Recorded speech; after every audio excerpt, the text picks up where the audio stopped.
Nous sommes avec Benjamin Braquet, qui est le cofondateur d'Été Indien. Bonjour Benjamin. Bonjour Frédéric. Est-ce que vous pouvez vous présenter et présenter Été Indien? Oui, bah, écoutez, Été Indien, c'est un nouvel acteur de l'activité physique pour les personnes âgées.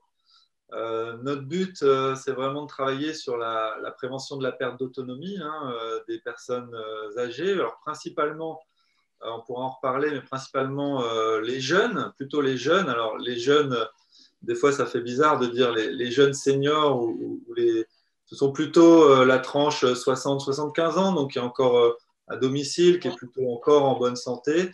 Donc, c'est plutôt vers eux que nous, on veut travailler pour les maintenir à domicile le plus longtemps possible.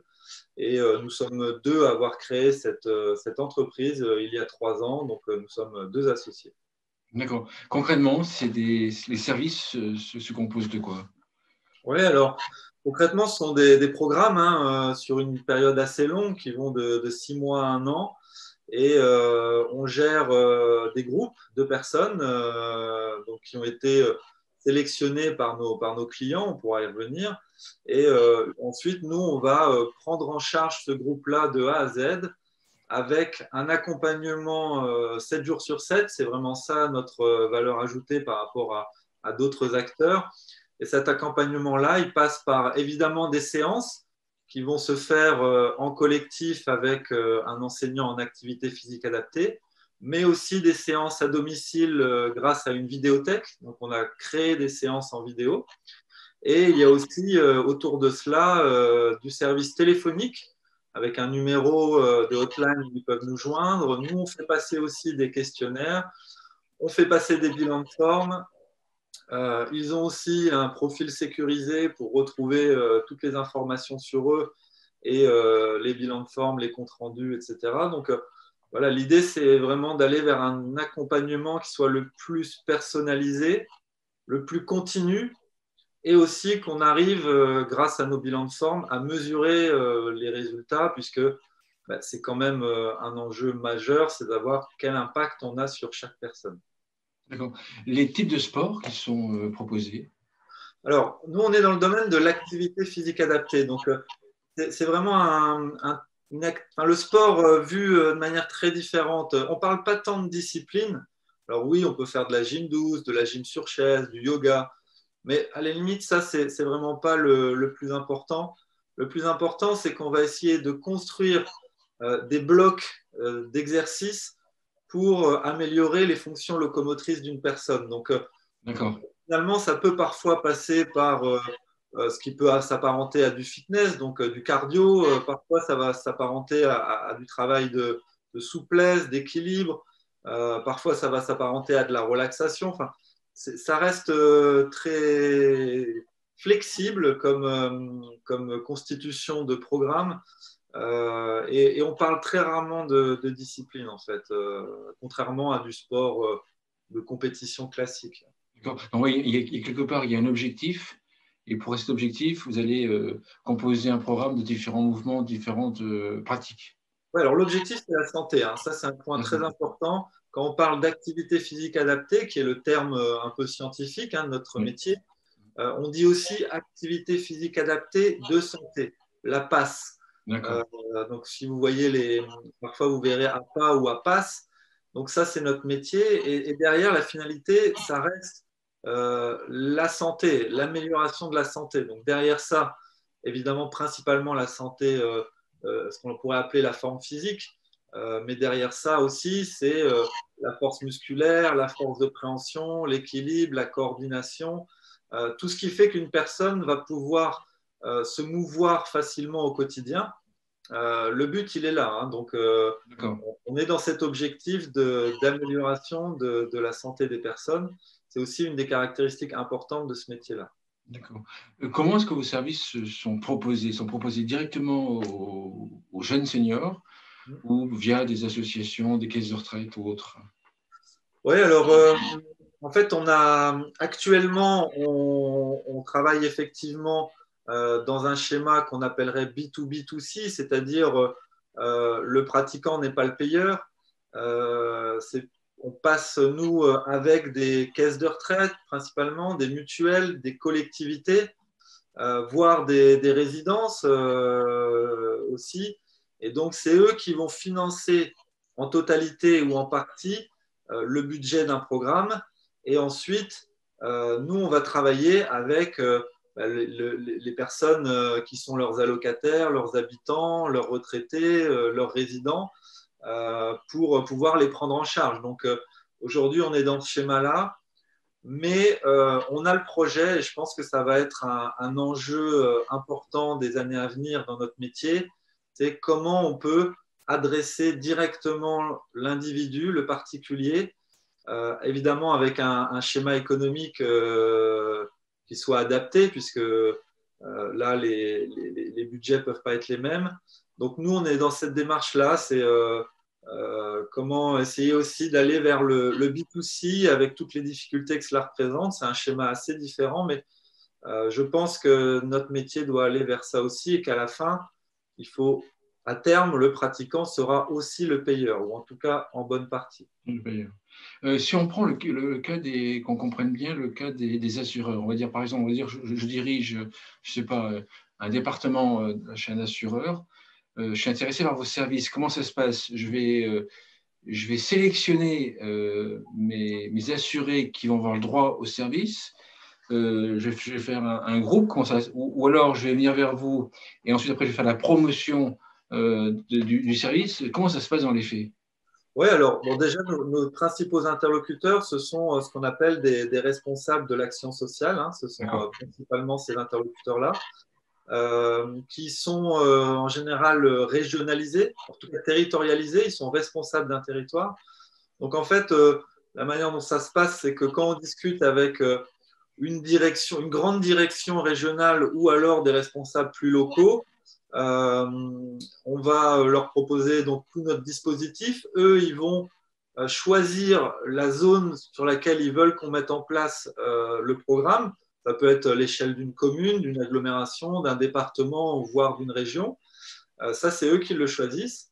Et ensuite, ils vont communiquer par leurs moyens, souvent du mailing ou de l'emailing. Ils vont communiquer auprès de leurs allocataires, adhérents retraités la plupart du temps, pour leur dire voilà ce qu'on veut mettre en place avec Été Indien. Si ça vous intéresse, préinscrivez-vous. Donc, ensuite, la structure où nous-mêmes, nous récoltons les préinscriptions des personnes intéressées. Et là, à ce moment-là, il peut y avoir plusieurs cas de figure, mais l'idée, c'est de retenir, parce qu'on a souvent plus de préinscriptions que de personnes que l'on peut prendre. Donc, l'idée là, c'est, entre guillemets, de sélectionner celles et ceux qui ont le plus besoin d'activité physique. Évidemment, Madame Dupont qui fait 3 marches par semaine, qui va au Club Med Gym et qui fait du karaté, bon, elle n'a pas trop besoin de nous. Donc, ça passe par le bilan de forme ou par des questionnaires, par exemple, de sédentarité que l'on utilise pour pouvoir ensuite dire à notre client financeur, ben voilà les 10 ou 15 personnes sur le territoire qui se sont préinscrites, qui ont tel ou tel score au bilan ou au questionnaire et que l'on vous recommande de prendre. Et ensuite, on va prévenir les personnes et on part sur le programme de 6 mois ou 1 an. Donc, parfois, il y a des déçus, mais le principe, c'est quand même de concentrer l'argent et nos actions sur les personnes qui sont les plus sédentaires. En général, c'est un critère de sédentarité dans la plupart des cas. De toute façon, c'est le rôle des branches sociales, des acteurs. Oui, tout à fait. Les personnes qui en ont le plus besoin. Voilà, mais c'est vrai qu'eux, ils ne peuvent pas, ils n'ont pas la connaissance client suffisante, donc ils sont obligés de faire d'abord de la communication de masse, et après, derrière, nous, on va filtrer par nos outils et nos protocoles pour essayer d'avoir des groupes homogènes et des groupes vraiment avec un besoin identifié. Et voilà, une fois que le groupe est établi, ben là, on part sur le programme où on fait tout de A à Z. Et notre client financeur, lui, finalement, derrière, n'a pas de gestion opérationnelle. On gère tout. Concrètement, le programme quand il est mis en place, il y a des cours collectifs, il y a des cours individuels, il y a des suivis individuels à distance. Oui, tout à fait. Donc, le séquençage, il est à peu près celui-ci. On a tous les 3 mois des bilans de forme que l'on fait passer en séance avec un enseignant en activité physique adaptée. Donc, ces séances sont normalement en présentiel dans une salle et on est tous ensemble. Bon, là, en ce moment, on fait beaucoup de visioconférences, donc on est en train de tout remplacer par la visioconférence, mais le principe est le même. Donc, on fait des bilans de forme réguliers pour avoir des photographies de la personne et pouvoir voir les progrès. On a chaque semaine aussi, entre ces bilans de forme, des séances qui sont encadrées par un enseignant en activité physique adaptée. En parallèle de cela, nous, depuis le siège, on gère aussi le groupe avec toute la partie téléphonique. Donc, quand les personnes nous appellent sur un numéro dédié, on crée des numéros pour chaque groupe pour pouvoir tracer les appels. Donc, quand ils nous appellent, on a quelqu'un chez nous qui est formé à l'activité physique qui répond, que ce soit sur les séances avec l'enseignant APA, ou que ce soit sur la vidéothèque, ou la personne a des douleurs. Donc, tout ça, on a beaucoup ensuite de cas de figure différents. Et puis, notre rôle, et ça, on le gère du siège, c'est aussi de proposer des séances à domicile avec la vidéothèque, en plus des séances collectives. Et là, on va pouvoir orienter vers des séances très personnalisées en fonction des besoins de la personne et des éléments qu'on aura eu en bilan de forme. On va lui dire, voilà votre calendrier de séances que vous devez faire chez vous aussi pour travailler certains points faibles en plus des séances collectives. Donc, en fait, moi j'imagine qu'au début, les séances, les exercices sont quasi les mêmes pour tout le monde. Alors, les séances. Et progressivement, j'imagine que ça s'ajuste en fonction des personnes, ou est-ce que ça s'ajuste dès le début en fonction des personnes? En fait, on va ajuster. La première séance, c'est un bilan de forme, et dès la première séance, on va avoir des informations sur chaque personne. Donc, dès la première semaine, on commence à proposer des choses personnalisées. Après, lors des séances collectives, on ne peut pas faire du 100% individualisé. Donc, là, c'est à l'enseignant en activité physique adaptée de trouver un compromis entre des exercices qui peuvent convenir à tous, mais en même temps, essayer de travailler des points spécifiques avec chacune des personnes. Lui, il a accès à toutes les informations, on a des documents partagés, donc il connaît les antécédents de santé. Quand nous, on a des informations au téléphone, on les rentre, il a les infos en direct. Donc en fait, on partage vraiment entre le pratiquant, l'enseignant APA et nous au siège. C'est vraiment un triptyque qui doit beaucoup communiquer. Mais dès la première semaine, on va vers de la personnalisation qui, évidemment, au fur et à mesure de la connaissance qu'on a de la personne, va s'enrichir et va s'améliorer. Après, derrière, il y a beaucoup d'informations qui ne sont pas nécessairement chiffrables, mesurables, que l'on sent aussi. Et puis après, il y a des objectifs sous-jacents qui peuvent arriver, la perte de poids, aller vers quelqu'un qui nous dit j'ai mal à une épaule, on va travailler ça spécifiquement, et des choses qu'on ne savait pas au début. Donc voilà, il y a beaucoup de flexibilité. On n'a pas du tout de programme préconçu en amont, c'est-à-dire qu'on a un protocole précis qu'on met en place à chaque fois, mais les contenus à l'intérieur changent en permanence. D'accord. Si maintenant, ce qui m'intéresse, c'est de prendre, pour moi, me faire prendre un peu de recul. Sur 10 personnes, enfin, on va dire, ou sur 50 personnes de seniors qui commencent l'activité, combien est-ce qu'il y en a qui vont jusqu'au bout? Je voudrais savoir, je voudrais que vous m'expliquiez, est-ce que les seniors sont plus motivés, moins motivés que les jeunes, et qu'est-ce qui les motive? Alors, nous, on a très peu de pertes parce qu'en fait, on les a très souvent en contact, notamment par téléphone. Donc, c'est beaucoup plus facile j'ai envie de dire, de les remotiver si à un moment la situation le demande. Donc, les arrêts par démotivation, parce qu'il peut y avoir des arrêts par problème de santé ou déménagement, enfin, ça arrive, ça. Mais les arrêts par démotivation sont assez rares. Euh, la plupart du temps, quand ça arrive, c'est plutôt qu'on a, j'ai envie de dire, c'est pas méchant, mais une erreur de casting, c'est-à-dire quelqu'un qui, par exemple, a un niveau trop élevé par rapport aux autres. On s'est trompé dans la sélection, ou les questionnaires n'ont pas été correctement remplis. Donc là, la personne va se dire, bah, moi, c'est pas ce que je recherche. Mais ça reste relativement rare parce que on les a très fréquemment au téléphone ou en contact en tout cas. Et quand les personnes ne viennent pas 2 fois de suite, on les rappelle systématiquement. Donc en fait, on a ensuite un lien qui se crée qui fait qu'on a assez peu d'arrêts. Alors je ferai quand même une parenthèse avec la période de confinement où on a dû passer en visioconférence, où là il y a quand même eu, j'ai envie de dire, de la casse. Hein, parce Ceux qui que, ne sont pas numériquement équipés, par exemple.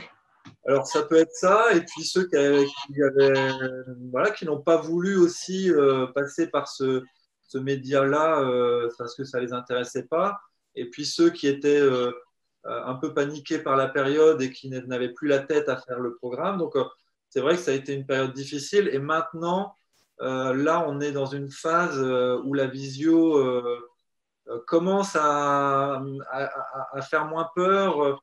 Le confinement a permis quand même à beaucoup de seniors de se confronter à la visio pour avoir du contact avec la famille. Et donc là, finalement, on a un peu moins de difficultés, mais statistiquement, il y a quand même moins de personnes intéressées par la visio que par le présentiel quand même. D'accord. Au niveau des résultats, ça me plairait aussi de comprendre, de faire comprendre, au niveau des résultats qu'on peut obtenir. Oui. Une personne qui, on va dire, qui est fragilisée ou qui devient fragilisée parce qu'elle n'a pas fait de sport, puis on va dire que musculairement, il y a une fonte.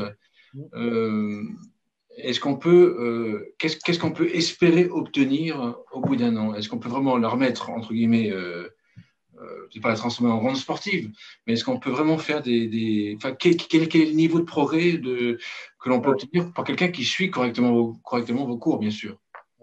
Alors, il faudrait, pour bien faire, il faudrait vraiment distinguer les profils si on est avec des personnes vraiment sans problème de santé, sans pathologie, ou des personnes qui ont des pathologies. Mais nous, le principal baromètre que l'on suit, c'est l'évolution des bilans de forme, puisque c'est un protocole qu'on établit, qu'on reproduit dans les mêmes conditions à chaque fois. Donc, évidemment, il peut y avoir des biais, par exemple, une personne qui est plus ou moins en forme un jour, mais au final, ça reste relativement fiable sur la durée. Et on mesure donc différentes choses hein, avec le bilan de forme. Et aujourd'hui, l'historique qu'on a, c'est que sur des programmes de 6 mois, on a des progressions moyennes sur l'ensemble de nos indicateurs qu'on mesure. Donc, il y en a 7 hein, sur le bilan de forme. On mesure des progressions entre 15 et 25%. Donc, ça veut dire que sur les exercices que l'on met en place qui permettent de mesurer certaines fonctions, des forces musculaires, d'équilibre, d'endurance, on va sur 6 mois avoir des progressions en moyenne de 20%. On peut donner un exemple qu'on comprenne le 20%, ça veut dire quoi? On peut donner un exemple, c'est-à-dire quoi, de respiration?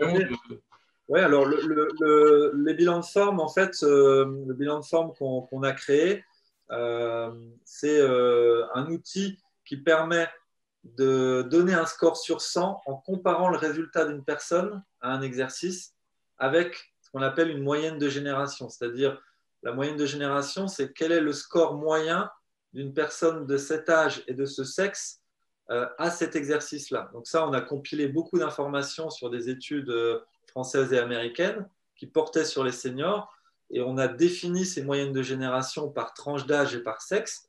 Donc on vient comparer le résultat d'une personne avec sa moyenne de génération.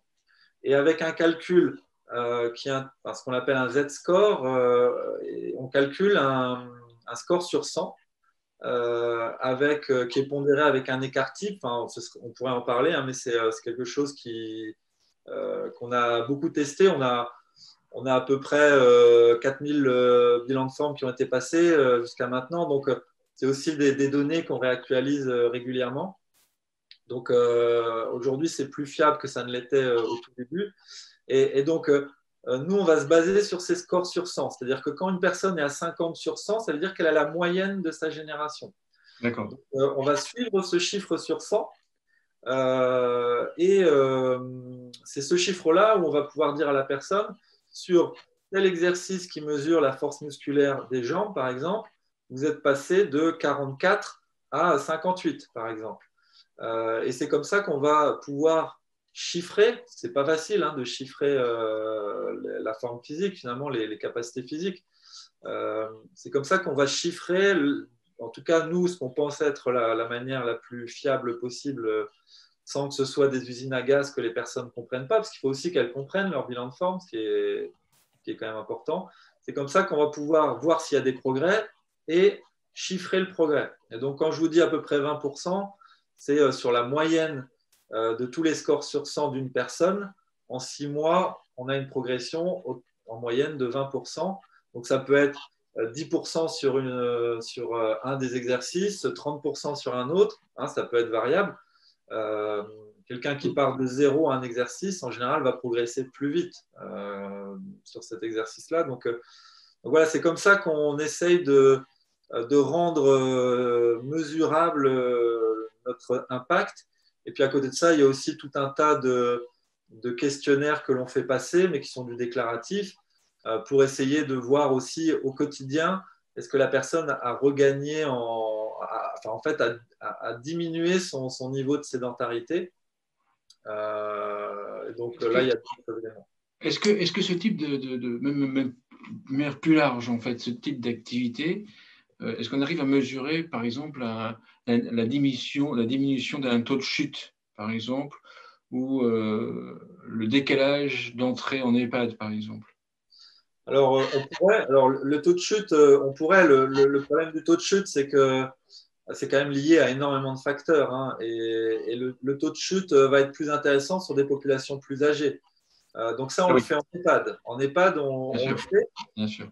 Mais sur des populations jeunes, le nombre de chutes serait pas. Oui, C'est un peu dur de dire ça, mais finalement, il n'y a pas assez de chutes pour que ce soit mesurable. C'est ça, bien sûr, bien sûr. Oui, Par c'est contre, en EHPAD, concerné. Oui. voilà, quand on a fait des travaux en EHPAD, là, les taux de chute sont mesurés tous les mois par les établissements en général. Et donc là, on peut mesurer le nombre de chutes sur l'année précédente et le comparer avec le nombre de chutes pendant l'année où on intervient. Ça, c'est tout à fait faisable. Mais sur des jeunes, on ne va pas mesurer ça. Mais après, il y a aussi des indices de fragilité qui existent, qui peuvent être intéressants, qui sont un peu plus globaux que l'activité physique. Mais nous, on veut vraiment rester, on a voulu vraiment créer notre protocole qui reste spécifique à l'activité physique parce que voilà, il y a déjà d'autres choses qui existent. Donc nous, on voulait avoir un référentiel comme celui-là. Je pose la question parce qu'un assureur, alors je ne sais plus avec qui j'en parlais, mais ce n'était pas dans le sport, mais la logique était la même. On pourrait très bien imaginer qu'un assureur soit intéressé de proposer votre service à leurs assurés qui auraient plus de 70 ans, de façon à plus tard, déjà en échange du suivi de vos programmes, la personne pourrait payer peut-être sa mutuelle un peu moins cher. Et l'assureur, lui, financerait 100% et récupérer le gain parce qu'il y aurait moins de chutes, il y aurait moins d'accidents, il y aurait moins de problèmes de maladie plus tard et donc il s'y retrouverait. Est-ce que cette logique-là, lorsque vous rencontrez des assureurs, est-ce qu'ils l'ont déjà ou est-ce que c'est encore un peu trop tôt ou est-ce que je suis complètement un peu trop dirigiste? Alors, moi, je pense que, in fine, l'investissement dans ce type d'action sociale va quand même dans cet objectif-là. C'est un objectif de diminution des coûts du soin. Le maintien à domicile, au final, c'est quand même ça. C'est quand même, évidemment, c'est le bien-être de la personne, parce que les seniors, évidemment, préfèrent vieillir chez eux. Mais c'est aussi la diminution du coût de la santé pour la société et pour les acteurs privés. Donc, je pense que, évidemment, l'objectif, et même le nôtre, doit être celui-là. Aujourd'hui, en tout cas, nous, on n'est pas en mesure d'aller jusqu'à ce niveau de mesure des indicateurs parce que ça voudrait dire quand même avoir un suivi de la personne sur des très longues durées. C'est plus un travail de statistique et ce n'est pas vraiment un acteur comme nous de le faire, mais Oui, c'est pour ça que je pose la question. C'est pour ça que je pose la question, est-ce que les acteurs ont cette vision? Parce que la branche sociale, je suis toujours un peu gêné, mais dans le gêné de manière, pour ceux qui les écoutent, de manière positive, hein, je suis toujours un peu gêné parce que l'action sociale, il y a un prisme social. C'est-à-dire qu'en fait, si moi, moi, si j'interviewe sur votre sujet un dirigeant des mutuelles, puis qui me dit, bah oui, nous, on utilise été indien par l'action sociale, la question que je vais lui poser, mais pourquoi est-ce que vous n'utilisez pas été indien de manière commerciale, en fait, pour tous les assurés de cette tranche d'âge-là, quel que soit, en fait, leur niveau social. Et donc, parce que si vous basculez là, vous aurez compris que c'était un gain direct commercial pour vous. La branche sociale, je trouve que il ne ça faut pas du travestit un peu le tout. sujet. En fait, vous avez raison, les deux existent, mais ce ne sont pas du tout les mêmes interlocuteurs. Donc, Ah, les deux existent, d'accord. C'était ma question. Mais est-ce que les assureurs sont en train de se dire, voilà, le sport est un moyen que je vais pousser chez les retraités de façon à avoir une politique globale, à réduire des coûts et apporter un mieux-être. Est-ce que cette réflexion-là est longue ou c'est trop tôt? alors, je pense que ce n'est pas encore verbalisé comme ça à ce point-là, mais on sent que, mais une nouvelle fois, ça dépend des départements avec qui on travaille. L'action sociale, effectivement, vous avez raison, sont des équipes avec des budgets qui sont vraiment dans une logique beaucoup plus d'intérêt général. Oui, Mais il y a d'autres interlocuteurs qui sont plutôt des responsables de marché, des responsables de secteur, des responsables marketing c'est aussi, ça, c'est ça, c'est ça. avec qui on discute, mais on ne fera pas du tout les mêmes choses avec, ça c'est sûr, effectivement. Mais on a des débuts de discussion comme ça, où l'idée c'est à la fois euh, ben, comment, grâce à un nouveau service d'activité physique, on peut gagner de nouveaux cotisants, hein, déjà. Commercialement, il ne faut pas se leurrer, il y a quand même ça aussi. Le marché, Bien sûr, c'est bien sûr, pas à vous bien sûr. d'apprendre que le Mais marché ça des aussi, seniors, voilà. bien sûr, bien sûr. J'aurais pu parler de l'exemple-là, bien sûr, oui, oui. Donc, il y a quand même ce discours-là, parce que c'est des personnes qui ont un profil beaucoup plus marketing et commercial.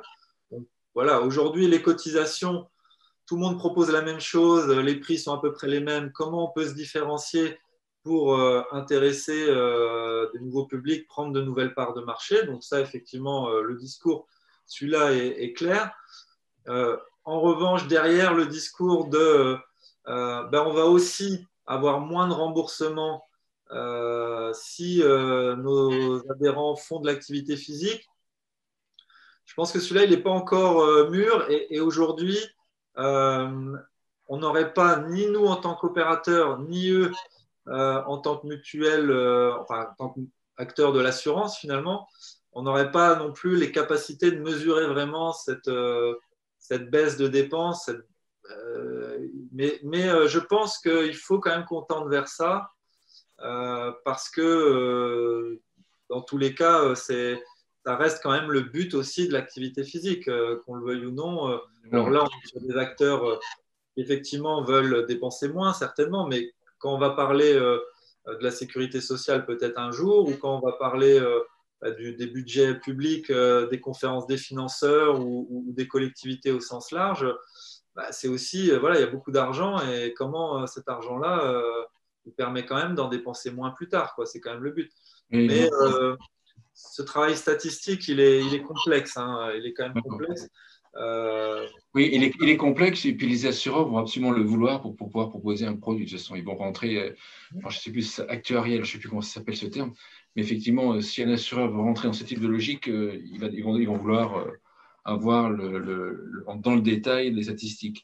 Est-ce que vous recherchez des partenaires? Je reprends par rapport à été indien. Est-ce que vous recherchez des partenaires et quel type de partenaires vous recherchez pour vous développer? ouais, on recherche beaucoup de choses. On recherche déjà notre ressource humaine principale qui sont les enseignants en activité physique adaptée, hein. Nous, on a fait le choix de prendre des indépendants. Alors parfois, ça fait grincer des dents parce qu'on finalement, des indépendants, c'est assez jeune hein, comme statut dans ce métier-là, qui est déjà assez jeune aussi. Nous, on a fait le choix de travailler avec des indépendants pour une raison simple, c'est que d'abord, ça nous permet de couvrir le territoire français évidemment plus rapidement. Donc ça, c'est un intérêt, on va dire, d'entreprise. Mais il y a aussi le fait de pouvoir vraiment mettre la bonne personne en face du bon groupe. Quand vous avez la souplesse d'avoir plusieurs intervenants possibles, et alors que sinon vous auriez qu'un seul salarié. Quand vous n'avez qu'un seul salarié sur un territoire, bah, vous le mettez, que ce soit des personnes de 60 ans, de 80, des Alzheimer, vous mettez votre enseignant à pas. Nous, on veut avoir du choix sur les territoires parce qu'ils ont tous des caractéristiques différentes pour pouvoir mettre la bonne personne en face du profil du groupe. Donc ça, c'est la première chose. Donc on cherche des enseignants à pas. Aujourd'hui, on a un réseau de à peu près 105 enseignants à pas dans toute la France. Donc on couvre 85% du territoire français à peu près. Donc ça, évidemment, c'est un premier point important. Après, ensuite, ben, on cherche aussi, on va dire, comme tout le monde, des clients, même si ce terme-là, c'est pareil, il est un peu... mais le principe, c'est que finalement, nos opérations, on puisse les reproduire à plus grande échelle sur d'autres territoires, parce que c'est ce qui va permettre aussi d'enrichir nos données et de pouvoir aussi améliorer ce qu'on propose. Donc, il y a aussi ce côté déploiement qui est important. Et puis après, on peut aussi rechercher j'ai envie de dire, des partenaires avec qui co-construire aussi des offres. Hein.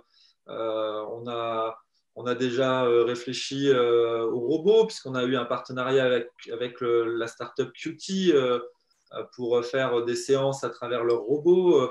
On a déjà discuté avec des fabricants de bracelets pour voir comment on pouvait aussi utiliser des bracelets d'activité pour avoir d'autres datas en permanence.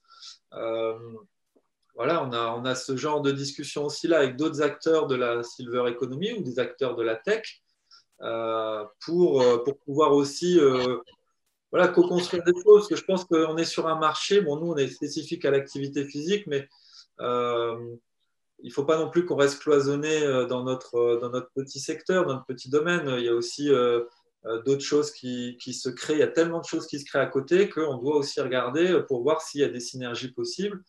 Donc, ouais, moi, je suis très ouvert à tous ces échanges-là. Mais voilà, enfin, il y a beaucoup de discussions. Après, c'est pas toujours facile de travailler. Par exemple, je vous donne un exemple. On discute, on a des discussions avec Senior Connect du groupe SOS. Oui. On est dans des logiques qui sont proches. La logique de voir comment demain on peut, par des prestations de services, comment on peut rompre l'isolement, rompre la sédentarité, maintenir l'autonomie. Eux, ils ont un profil de gestionnaire d'établissement et ils veulent sortir des établissements pour aller vers l'individuel. Nous, on est sur des approches assez collectives, mais on réfléchit aussi vers l'individuel. Donc, ça, c'est typiquement des synergies intéressantes parce que ce ne sera sûrement pas un client Senior Connect, ils ne vont pas financer eux-mêmes. Mais on peut réfléchir ensemble comment construire une offre qu'eux vont pouvoir déployer et que nous, on pourra opérer. Donc, voilà, ça, c'est des choses qui m'intéressent aussi. Et en plus, c'est très territorial, on peut faire des expérimentations. Ils ont déjà des personnes identifiées, des établissements. Donc, on peut aussi être dans le concret très vite, en fait. D'accord. Un mot de conclusion.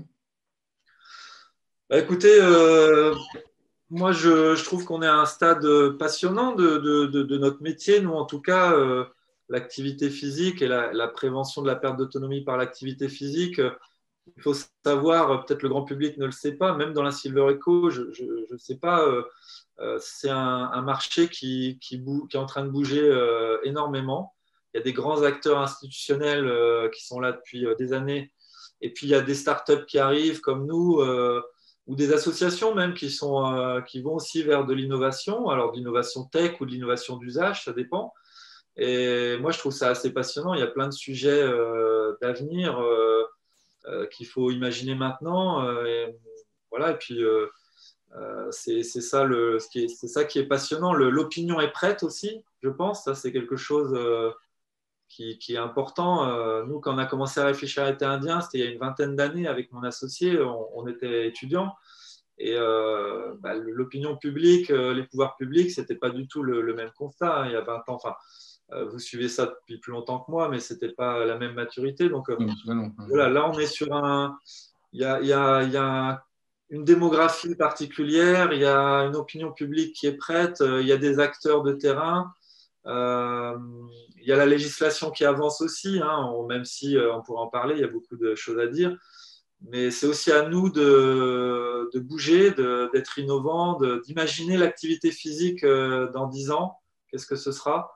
Et je pense que ce ne sera pas du tout la même qu'il y a 5 ou 10 ans, tout en restant très connecté aux besoins des seniors. Et ça, c'est quand même aussi, parce que bon, c'est pareil, je ne vais pas vous apprendre. Nous aussi, dans l'activité physique, il y a il y a 1000 idées à la seconde, mais souvent, est-ce qu'elles peuvent être vraiment mises en place sur le terrain avec Madame Michu voilà, qui habite dans un village, qui n'a pas Internet et tout ça. Donc, il y a aussi toutes ces réflexions-là et on ne peut pas être dans l'innovation sans penser à ça. Donc, voilà, cet équilibre-là est important et c'est ça qui est passionnant aussi, je trouve. Merci Benjamin. Benjamin Braquet, je rappelle que vous êtes cofondateur de l'entreprise Été Indien. Merci beaucoup. Oui, merci Frédéric. À bientôt.